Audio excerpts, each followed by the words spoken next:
and welcome to my channel Knowledge Fusion।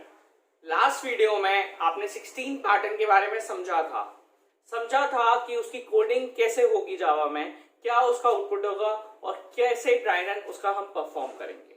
जिन लोगों ने वो वीडियो अभी तक नहीं देखी है, मैंने उसका लिंक डिस्क्रिप्शन बॉक्स में अवेलेबल कर दिया है, आप उसे वहां से देख सकते हैं।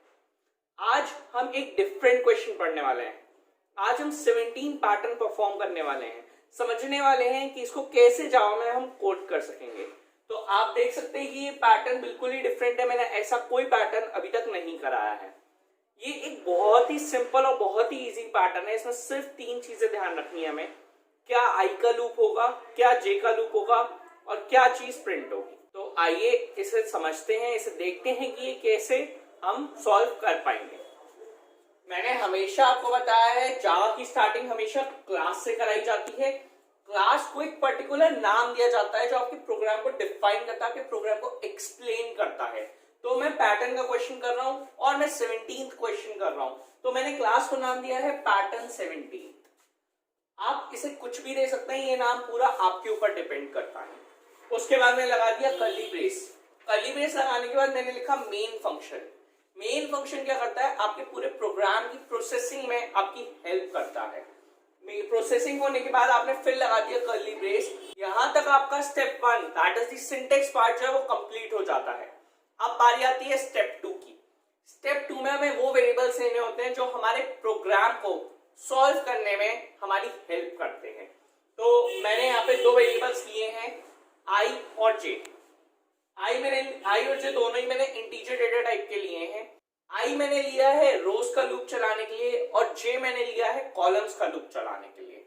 जो हॉरिजॉन्टल लाइंस होती हैं आपकी, उन्हें हम रोज बोलते हैं और उनका लूप चलता है आई से। जो वर्टिकल लाइंस होती हैं उन्हें हम कॉलम्स बोलते हैं और उसका लूप चलता है जे से। तो अब सबसे पहला काम हमारा क्या है, अब हमें पैटर्न को ऑब्जर्व करना है और देखना है कि कितनी रोज हमारे पास हैं जो हमें प्रिंट करानी है।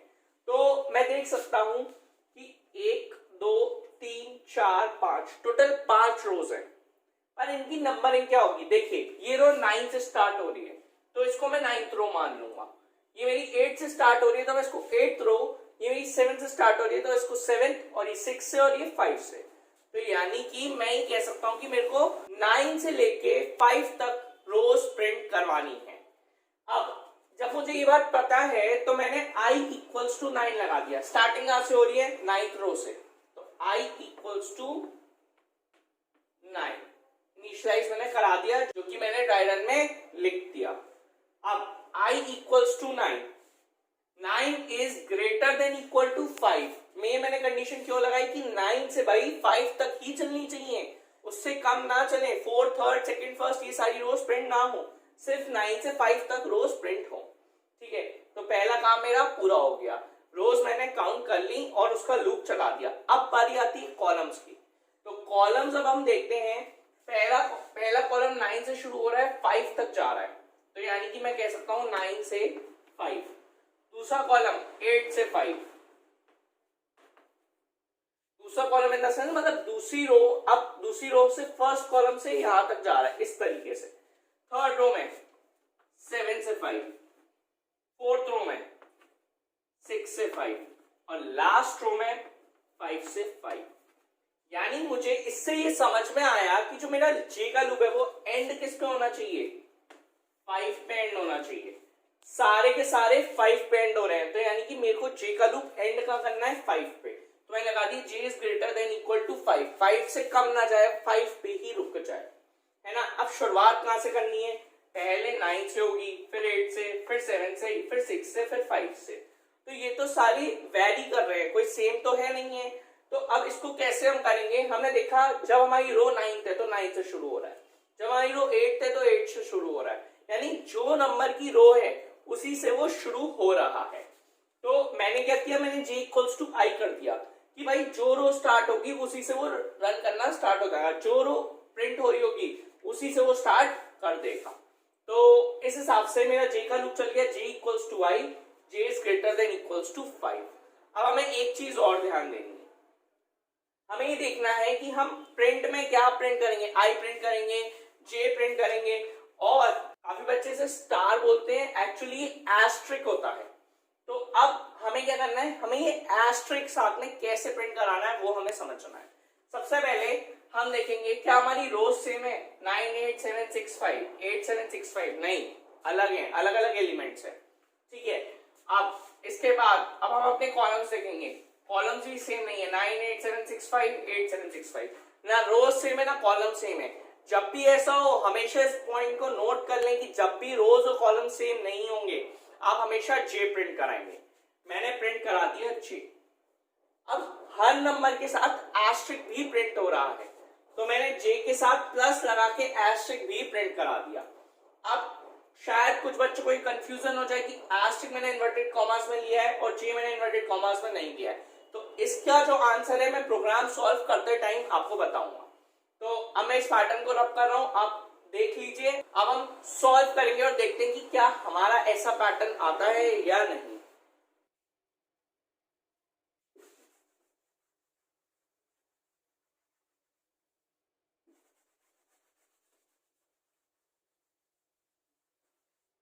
ये मैंने रब कर दिया। अब सबसे पहले i इक्वल्स टू 9, सबसे पहले 9th रो प्रिंट कर रहे हैं हम। 9 is greater than equal to 5, क्या 9 5 से बड़ा है?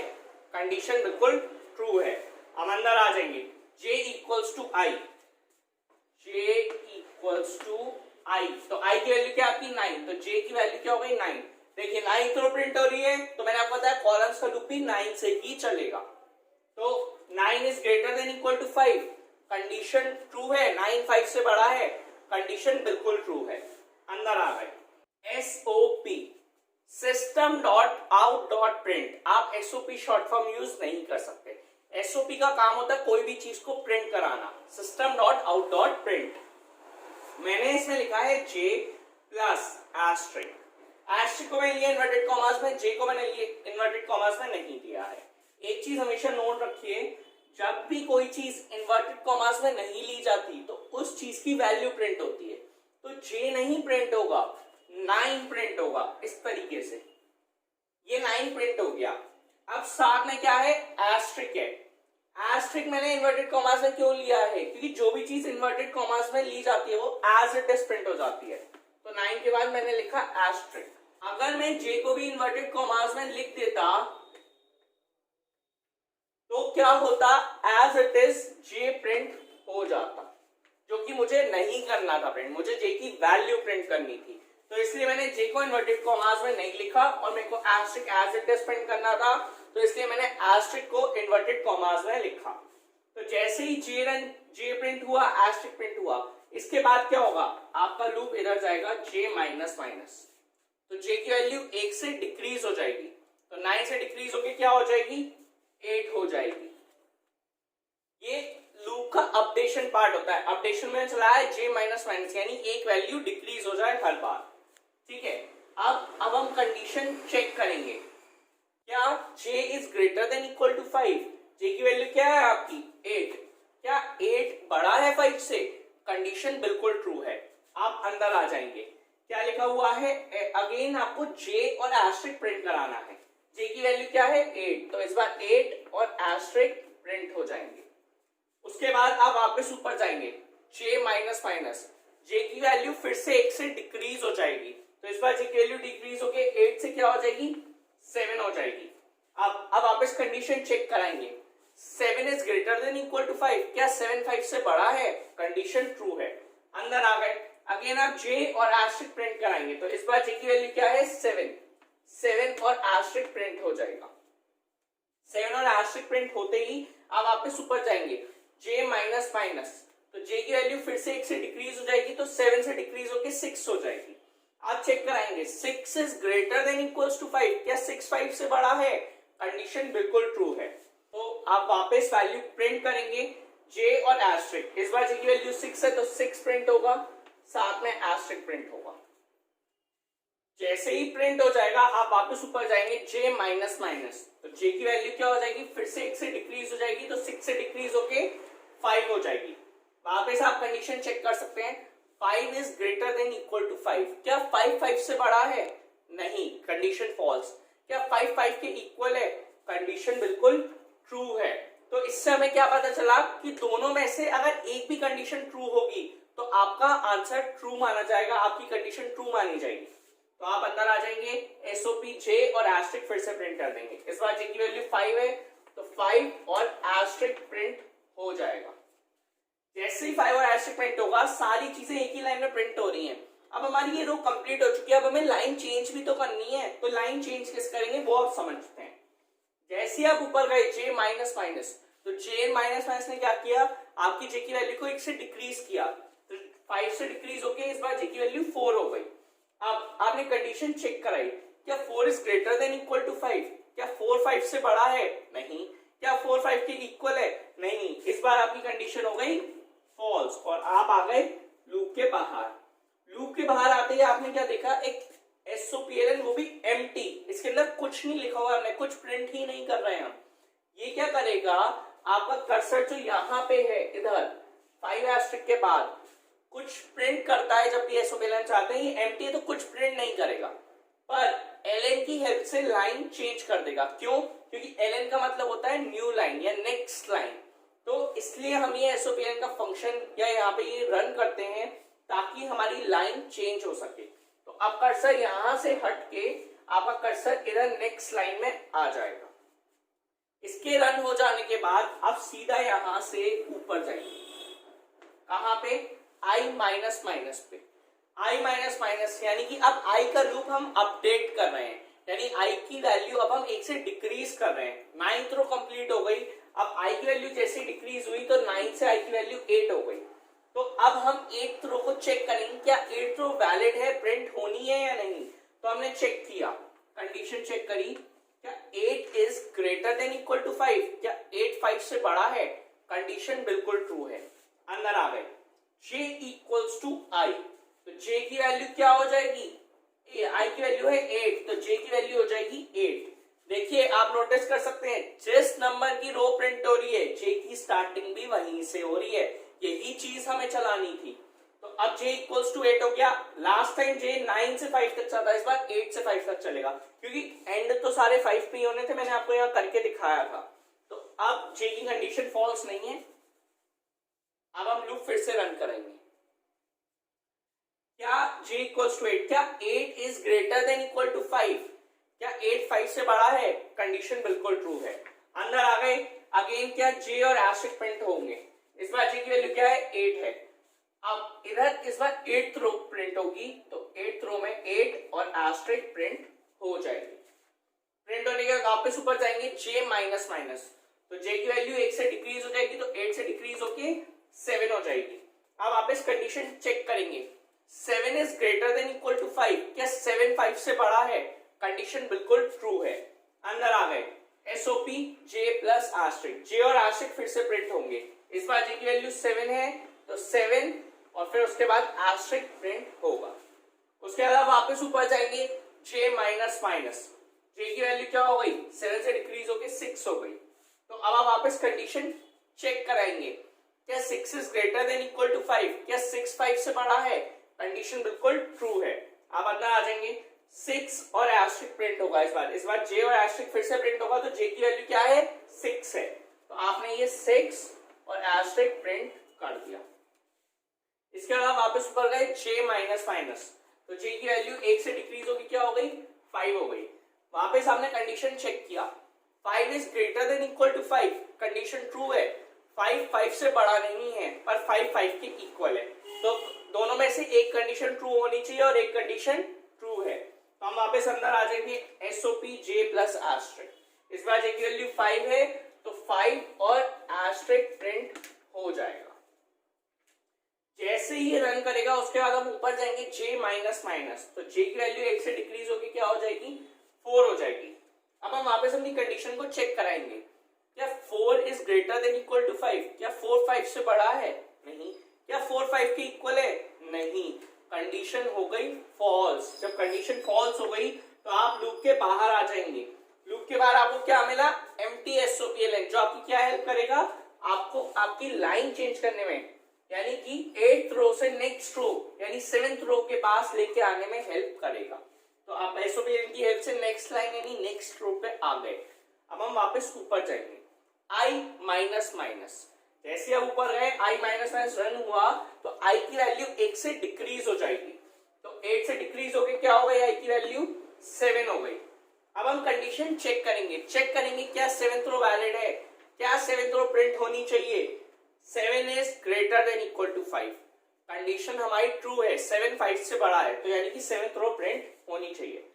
अंदर आ गए j इक्वल्स टू i, इस बार j की वैल्यू क्या हो जाएगी 7, क्योंकि i की वैल्यू क्या है 7, तो j इक्वल्स टू i। अब देखिए हम 7th रो प्रिंट कर रहे हैं तो हमारा j कहां से शुरू हो रहा है 7 से शुरू हो रहा है, तो अब 7 से 5 तक चलेगा, ये मैं रब कर देता हूं। 7 is greater than equal to 5, क्या 7 5 से बड़ा है, कंडीशन बिल्कुल ट्रू है। अंदर आ गए j और एस्टेरिस्क प्रिंट हो गया, इस बार j की वैल्यू क्या है 7 है, तो ये 7 और एस्टेरिस्क प्रिंट हो गया। इसके बाद आप ऊपर जाएंगे j माइनस माइनस, तो j की वैल्यू 1 से डिक्रीज हो जाएगी, तो 7 से डिक्रीज होके 6 हो जाएगी। अब आप वापस कंडीशन चेक कराएंगे, 6 is greater than equal to 5, condition true है, 6 5 से बड़ा है, कंडीशन बिल्कुल ट्रू है। अंदर आ गए j प्लस एस्टेरिस्क फिर से प्रिंट हो जाएगा, तो इस बार j की वैल्यू क्या है 6 है, तो ये 6 और साथ में एस्टेरिस्क प्रिंट हो गया। वापस आप ऊपर जाएंगे, लूप को अपडेट करेंगे j माइनस माइनस, तो j की वैल्यू 6 से डिक्रीज होके क्या हो जाएगी 5 हो जाएगी। वापस आप कंडीशन चेक करेंगे, 5 is greater than equal to 5, क्या 5 5 से बड़ा है, नहीं, क्या 5 5 के इक्वल है, हाँ, कंडीशन बिल्कुल ट्रू है, कंडीशन ट्रू है, तो अंदर आ जाएंगे j और एस्टेरिस्क, फिर से 5 और एस्टेरिस्क प्रिंट हो जाएगा। 5 और एस्टेरिस्क प्रिंट होते ही क्या करेंगे हम, ऊपर जाएंगे j माइनस माइनस, j की वैल्यू फिर से 1 से डिक्रीज होगी, तो j की वैल्यू क्या हो जाएगी 5 से डिक्रीज होके 4 हो जाएगी। अब आप वापस कंडीशन चेक करेंगे, क्या 4 is greater than equal to 5, क्या 4 5 से बड़ा है, नहीं, क्या 4 5 के इक्वल है, नहीं, आपकी कंडीशन हो गई फॉल्स, आप आ गए लूप के बाहर। और उसके बाद आपने क्या देखा, आपको क्या मिला एम्प्टी SOP जो आपकी लाइन चेंज करने में हेल्प करेगा, तो इसकी हेल्प से आप नेक्स्ट लाइन यानी नेक्स्ट रो पे आ गए। मैंने 3 रोज 9th रो 8th रो और 7th रो प्रिंट करके आपको दिखाया है। मैं चाहता हूं कि 6th और 5th रो आप खुद प्रिंट करें, खुद उसका ड्राइव इन करके देखें कि क्या आउटपुट आता है। सेम मेथड से हम करेंगे तो 6th और 5th रो भी एज इट इज आएंगी, कैसे मैं आपको दिखा देता हूं। लाइन चेंज हो गई, जब आप ऊपर जाएंगे i माइनस माइनस, i की वैल्यू 6 हो जाएगी, हम कंडीशन चेक करेंगे 6 is greater than equal to 5, condition true है, तो इस बार 6 से 5 तक का लूप चलेगा, तो 6 एस्टेरिस्क 5 एस्टेरिस्क प्रिंट हो जाएगा। उसके बाद आप ऊपर जाएंगे i माइनस माइनस, i की वैल्यू क्या हो जाएगी, i की वैल्यू 5 हो जाएगी। अब आप 5 को चेक कराएंगे कि 5 is greater than equals to 5, condition true है, और फिर 5 रो आपकी प्रिंट हो जाएगी। इसके बाद आप क्या करेंगे, जब 5th रो प्रिंट हो जाएगी आप वापस ऊपर जाएंगे i माइनस माइनस, तो i की वैल्यू 4 हो जाएगी। अब आप वापस कंडीशन चेक करेंगे, 4 is greater than equal to 5, क्या 4 5 से बड़ा है, नहीं, क्या 4 5 के इक्वल है, नहीं, कंडीशन हो गई फॉल्स, आप आ गए लूप के बाहर। लूप के बाहर आते ही आपने देखा आपको क्वेश्चन कंप्लीट हो गया। अब आप नोटिस कर सकते हैं आपको जो आउटपुट चाहिए था वो आउटपुट आपका आ गया है, यानी कि हमें 3 चीजें क्या ध्यान में रखनी थी कि i का लूप कहां से कहां तक चलेगा, j का लूप कहां से कहां तक चलेगा, और क्या बेसिकली हमें प्रिंट कराना है। तो आई होप कि आपको एक क्वेश्चन क्लियर हुआ होगा। अगर ये वीडियो पसंद आई हो तो इसको लाइक करें, शेयर करें और चैनल को सब्सक्राइब करना ना भूलें। और एक इंपॉर्टेंट बात, अगर आपको कोई भी कैसा भी डाउट है या कोई भी क्वेरी है तो आप मुझे कांटेक्ट कर सकते हैं। मेरी मेल आईडी, मेरा कांटेक्ट नंबर और मेरी इंस्टाग्राम आईडी डिस्क्रिप्शन बॉक्स में अवेलेबल है। Have a good day.